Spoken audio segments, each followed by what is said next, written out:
Hi, since some of you asked and I thought it might be interesting, I decided to show you the fusion base we built. With we, I mean Crash Rose Red and I, because Crash wanted to hit the 10 million EU achievement, and so we decided to build a fusion base.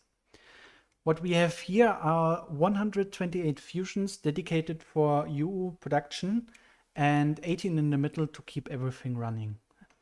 And I decided to show you it and walk through it and talk about it, how what was my rationale and how we produce the cells and how we set up everything. Let's start at the ground level.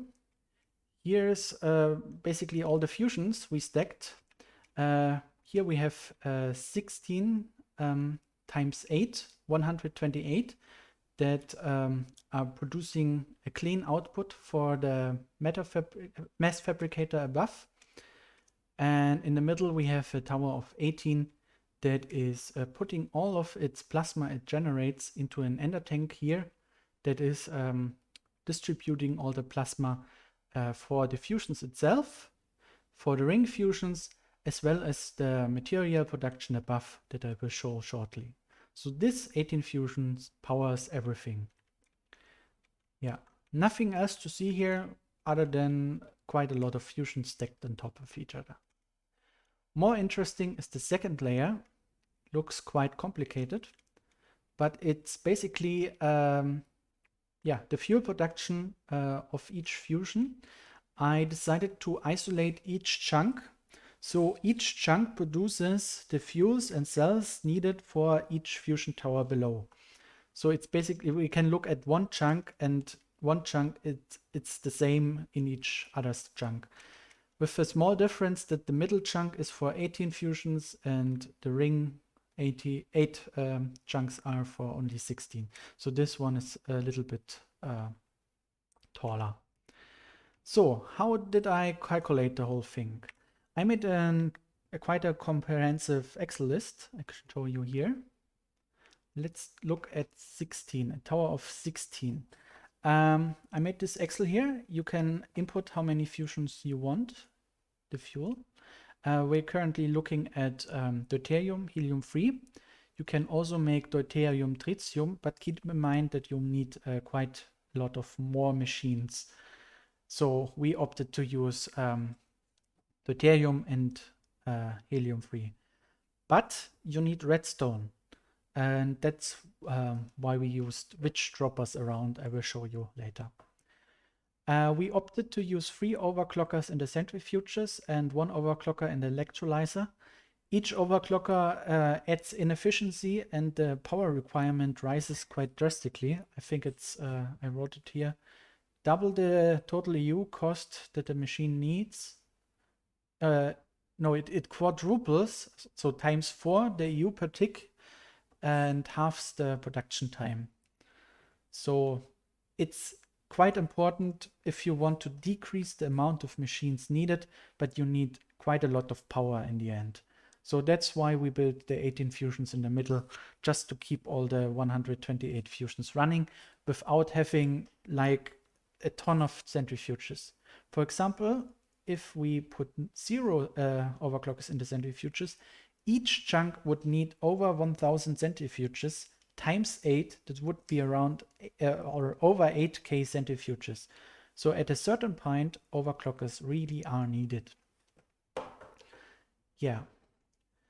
That's how we calculated how many accumulators, industrial electrolyzers we need. And I even made the calculation how many for deuterium, how many for helium-3, and how many for the helium to helium-3 conversion, and how much the power requirements would be. And then you can calculate how many plasma generators you would need for each tower. Yeah, that's how I calculated.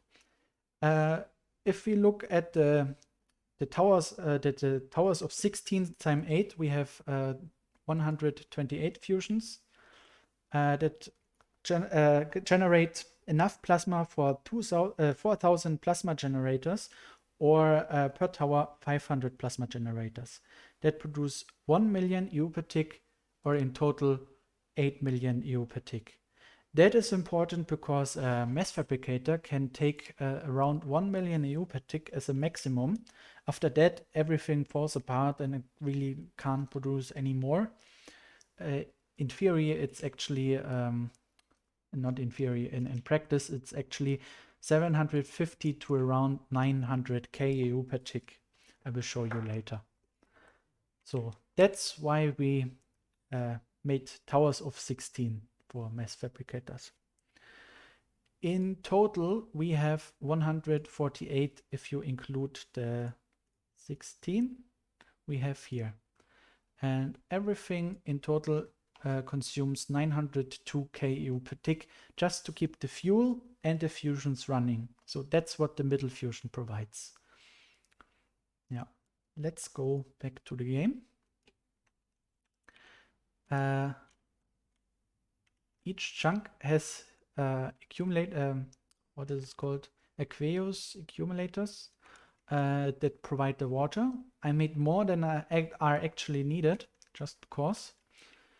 And they fill the industrial electrolyzers here that fill the empty cells into the hydrogen cells. And the hydrogen cells get put into these tower of centrifuges that produce the deuterium. That's one of the fuel. Little bit more different or difficult is the helium. It starts with an ender chest of redstone that is coming from the witches that are dropped here, and end up in a dedicated small ME system that has Endstone and produces with this tome of alkahase that is not used up when it's put in the bottom row. You can basically duplicate or replicate Endstone. But you never want to run out of Endstone because you need a little bit of Endstone to produce 17 times the redstone. But if everything is gone, you don't have Endstone to make Endstone. So that's why I decoupled it from the rest of the ME system, because that's how I can keep level limiters here, so that if it falls below 4k, it turns off the Endstone production for these four that have the output go to this ME systems. So there's always Endstone here, and the overproduction or the other thing is going to this ME system. This ME system is putting all the Endstone into the rotary macerators. I use 4 transformer upgrades and 12 overclockers just to speed things up, because if we look at the Excel spreadsheet again, we need 2336 Endstone dust per minute that are around 39 per second. So you need quite a lot of speed to keep up with the Endstone production if you're powering 16 fusions. And yeah, that's why we use that much macerators and overclockers. Yeah, from there the Endstone dust gets put into this chest, and this chest has a storage bus that is hooked up to this separate ME system. This ME system and this ME system is also separate and decoupled from each other, because the helium that is produced here from the Endstone that is handed over through this chest has helium-free cells that can be directly used for the fusion, normal helium cells, tungsten and sand. And the normal helium cells can be upgraded to helium-free. That is done in this tower here. You can see the centrifuges around here.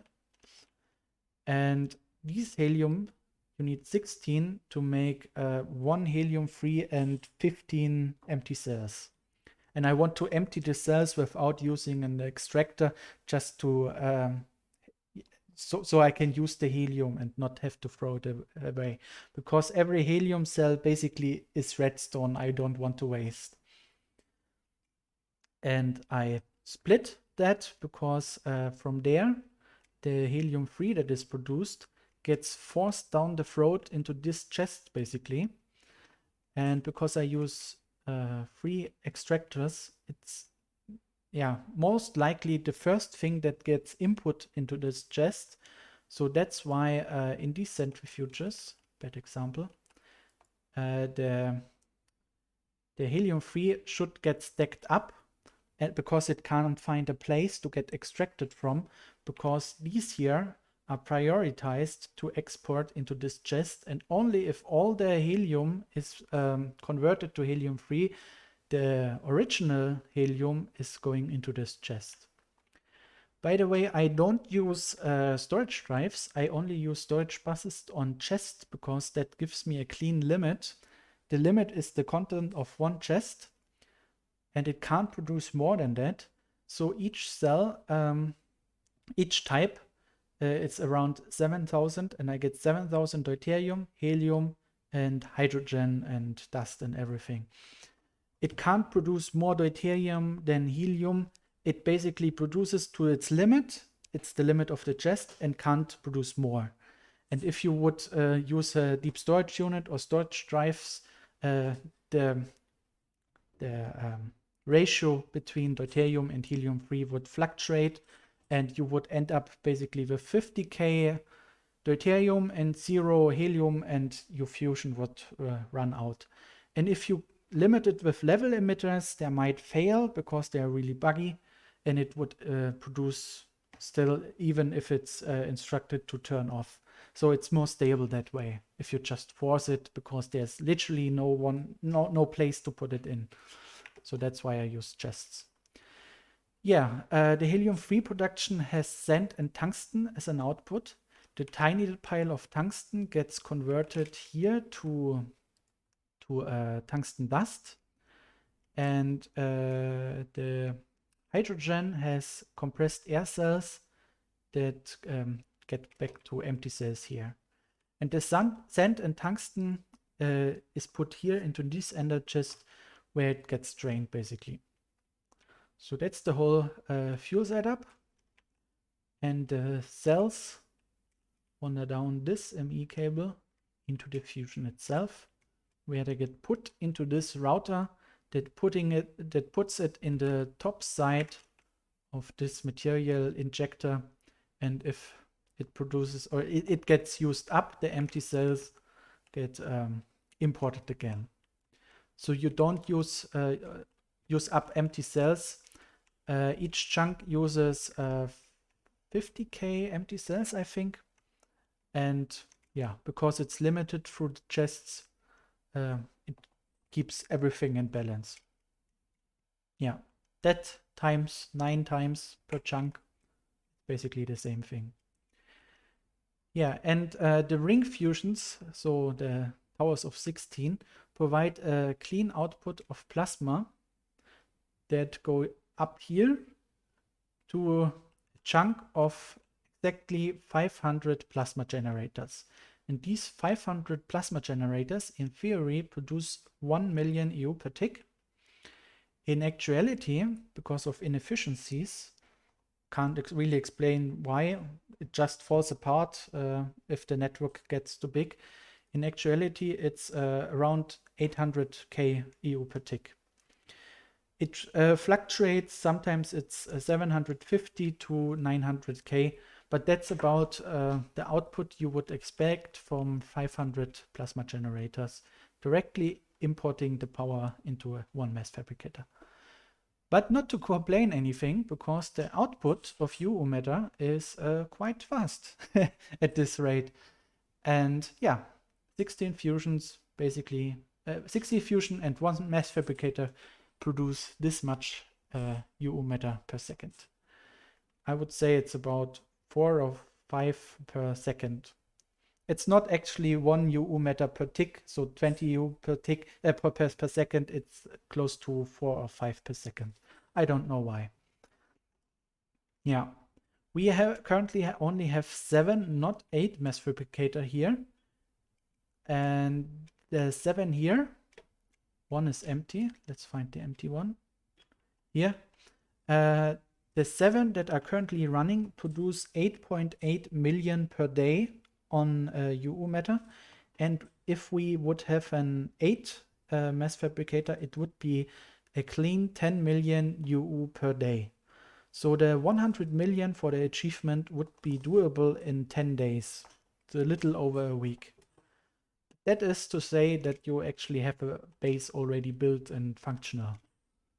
And this took us 2 weeks to build, but that is to say because I have a base that is able to keep up, and I have quite a lot of tin and copper and iron productions to even make this, and endermans for beryllium cells and iridium and all that. So I would advise, if you want to build a huge fusion base, that you build a base with around 16 fusions yourself and lots of mass or meta fabricators. So you have the starting momentum to build such fusions at a rapid pace. So that you then can build a dedicated fusion base where you can plaster all the fusions you want, basically. Yeah. Let's look at the control center inside. We also wanted to use the byproducts that land here in the deep storage units in our bases. So I built a drain system, and these levers enable a dark fiber cable that enables the extractors that pull the items into an ender chest. And the bottom row is for Crash Row's red space. And if he turns the lever on, he can drain the items. He drains currently the tungsten, the sand, and the gunpowder. And I'm draining on the row above all the glowstone because I need it for gold and redstone. You can macerate it. Currently we have a buffer of 10 million redstone and close to 50 million UU matter, and we are running it for about a week now and have used some for our own needs. Yeah, everything gets imported through these chests here on the wall. These 3 chests are basically the chests you saw at the fuel production. That's the output of the sand on the tungsten. And these 2 chests are the redstone, gunpowder, and glowstone from the witch droppers.